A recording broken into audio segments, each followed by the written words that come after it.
Corona काल में लगभग सभी निजी और सरकारी अस्पतालों में मरीजों की भीड़ लगी हुई है। निजी अस्पतालों में इलाज के नाम पर जिस तरह की लूट मची हुई है और मरीज के परिजनों को हजारों रुपए प्रतिदिन के हिसाब से पूरे इलाज के लाखों रुपए के बिल जो थमाए जा रहे हैं, उससे आम जनता की मानसिक और आर्थिक स्थिति लगातार कमजोर होती जा रही है। ऐसे में वे लोग भी अव्यवस्था का शिकार हो रहे हैं जिन्होंने मुश्किल समय में सहारे के लिए स्वास्थ्य बीमा कंपनियों से इंश्योरेंस पॉलिसी ली हुई है। इन दिनों कई ऐसे पॉलिसी होल्डर्स हैं जो कोरोना से ठीक होकर घर लौट आए हैं, जिनके इलाज में लाखों रुपया खर्च हुआ है।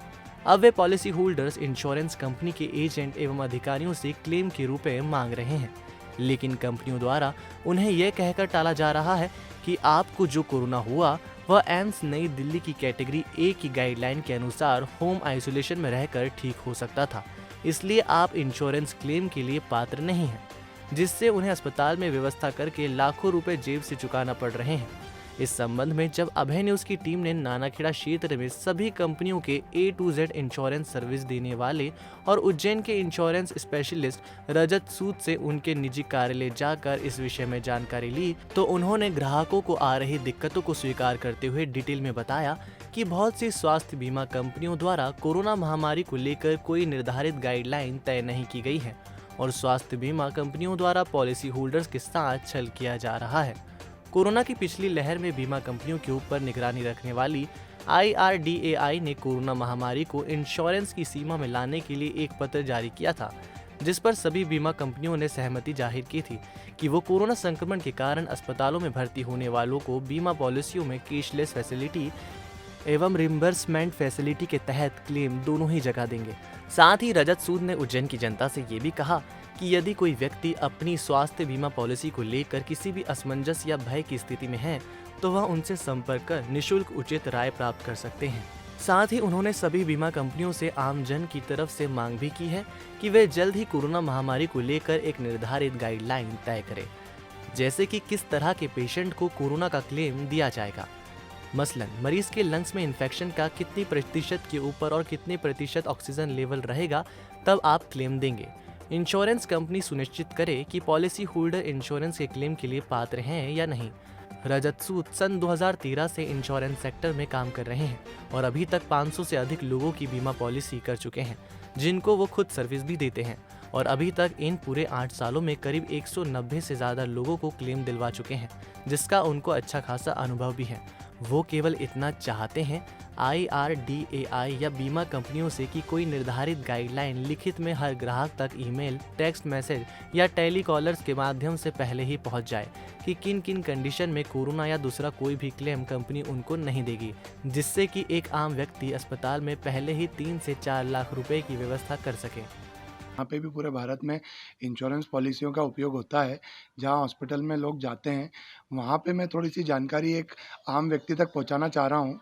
मेरा सिंपल एक छोटा सा उद्देश्य है कि जब व्यक्ति पॉलिसी लेता है, आज हम जैसे लोगों से जितने भी बीमा एजेंट और मैनेजर जो काम कर रहे हैं, उन लोगों से जब एक व्यक्ति पॉलिसी लेता है तो उसकी एक मंशा और इच्छा ये रहती है कि उसको हॉस्पिटल जब वो जाए तो उसको क्लेम मिले।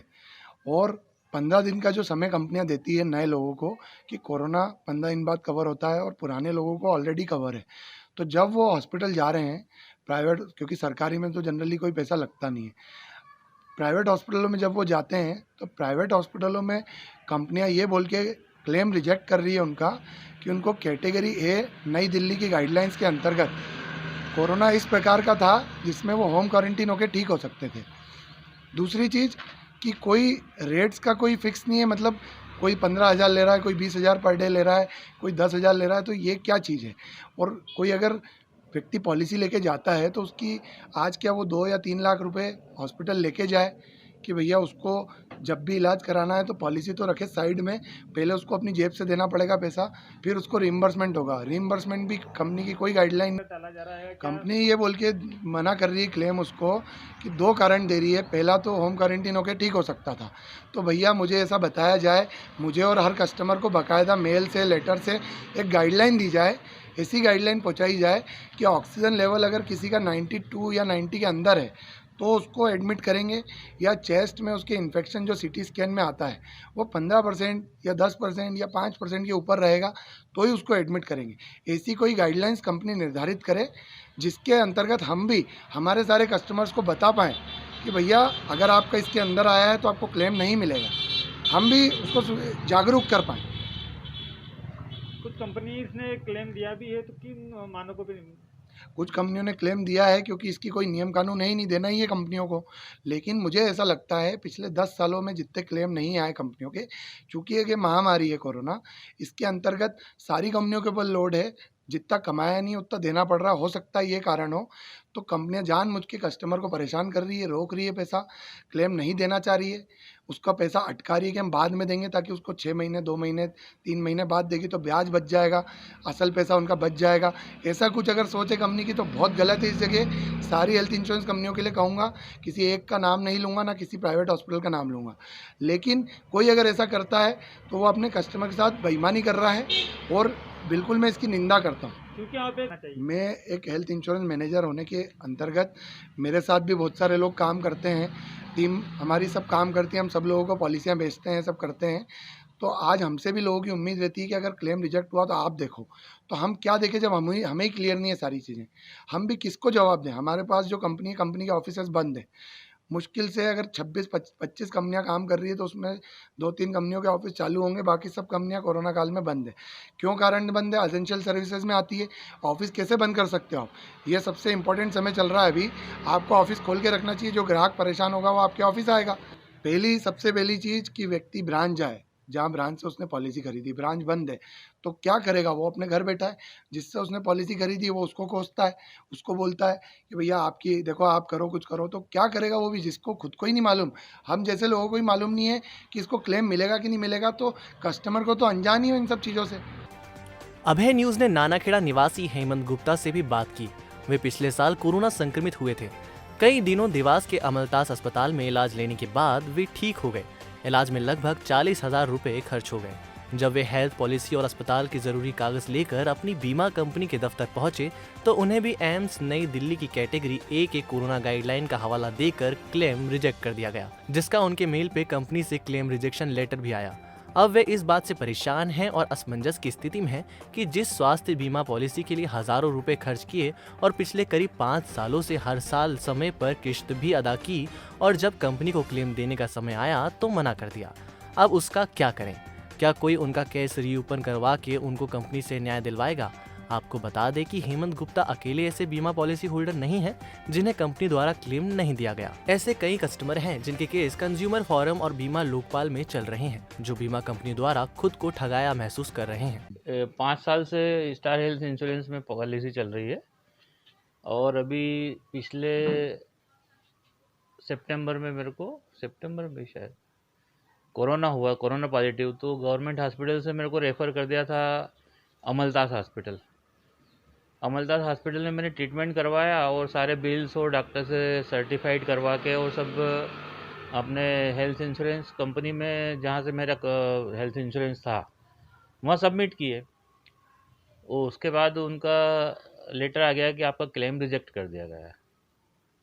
तो मेरे को तो करीब करीब उसमें 40,000 रुपये का खर्च हुआ था, वो इंश्योरेंस कंपनी से नहीं मिल पाया। उसमें ये लिखा हुआ था कि एम्स के नाम्स के मुताबिक आप कैटेगरी ए का नहीं है, आपको होम आइसोलेशन होना था। तो मेरे को तो डॉक्टरों की टीम घर पे आई थी, उन्होंने ही मैंने उनसे खूब रिक्वेस्ट की कि मैं होम आइसोलेशन हो जाता हूँ, लेकिन उन्होंने मना कर दिया कि आपको शुगर है, बीपी है, सब कुछ है, तो आपको तो हॉस्पिटलाइजेशन ही होना पड़ेगा।